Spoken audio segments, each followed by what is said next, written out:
Now we're going to talk about the movie called 𝗏𝗏, which came out in 2008, available on Tᴜબ્ɪTV. The main character, she loses her husband in a car accident, and then so she turns to the church. This movie has a lot to do with sacrifice. Everything happens for a reason. For we walk by faith and not by sight.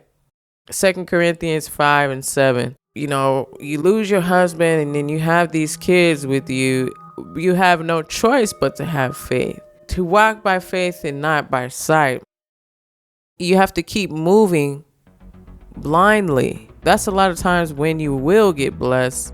But let him ask in faith with no doubting. For he who doubts is like a wave of the sea driven and tossed by the wind. James 1, chapter 1, verse 6. It's one thing to ask God to do something, but like I said before, God knows our hearts. He already knows. When we come to him, like Hebrews 11:6. But without faith, it is impossible to please God, because first, those who come to him must first believe that he is, and that he is a rewarder to those who diligently seek him. So there's no way that you can even please him without first believing. You know, the believing, that is the faith. The faith is the believing is the faith. You know, they coincide. And then also, faith without works is dead. So if you say you have faith, but you're not moving, you know, faith without works is dead, meaning you can have faith that, oh yeah, I want to get this new job. You can have faith and say you got faith for the new job, but if you're not moving, searching, you know, putting yourself out there, your faith, is dead. Also, faith is an action word. So then Jesus said to them, go your way, your faith has made you well. And immediately he received his sight and followed Jesus on the road. Mark 10:52. All those people that Jesus healed were healed by faith.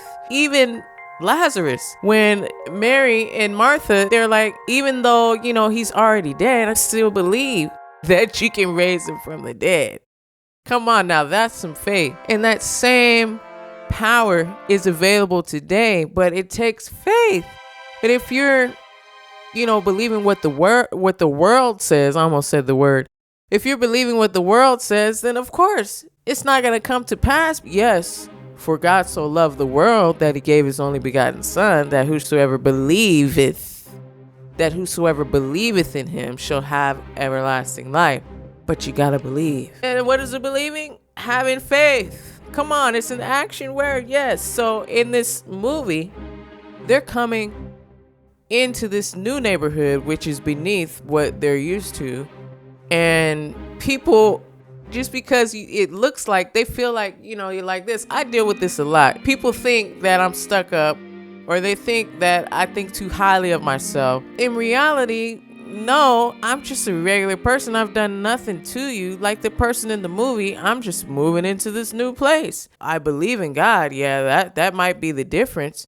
And I know who I am, and I know whose I am. So that might be the difference. And if that offends you, then that is a you problem. They might not even know you believe in God, but they see some light in you. That's a them problem. You could just walk into a room and somebody not like you. You know what I'm saying? That's not your problem, you know? She was trying to, you know, better herself for her kids and all of that.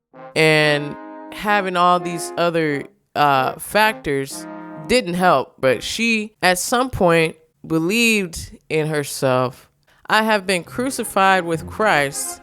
It is no longer I who live, but Christ lives in me. And the life which I now live in the flesh, I live by faith in the Son of God, who loved me and gave himself for me. Galatians 2:20. The character in the movie, when she moved into this new neighborhood, they're seeing the light of Christ in her. And then Jesus already said that they're going to hate you because of me. But also for this very reason, giving all diligence, add to your faith virtue, to virtue knowledge, to knowledge self-control, perseverance, to perseverance godliness, to godliness brotherly kindness, and to brotherly kindness love. So it wasn't just the mother in the movie who was attacked. It was her children as well. That's pretty much how it goes. Like, my parents were pastors. You can't even imagine the kind of attacks that were against them, for one, but then against the children. If he can't come for them, the enemy, he's gonna try to come for the kids.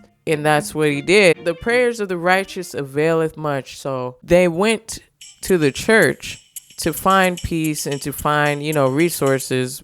The scripture that really coincides with this film, I'm going to read the easy to read version, which is the ERV of 1 Corinthians 13, 8 through 12. Love will never end, but all those gifts will come to an end, even the gift of prophecy, the gift of speaking in different kinds of languages, and the gift of knowledge.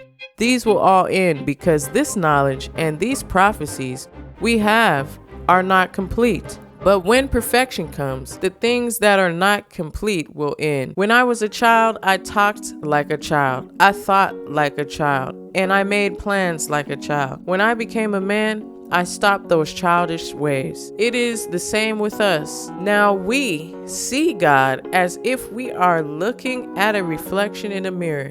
But then, in the future, we will see him right before our eyes.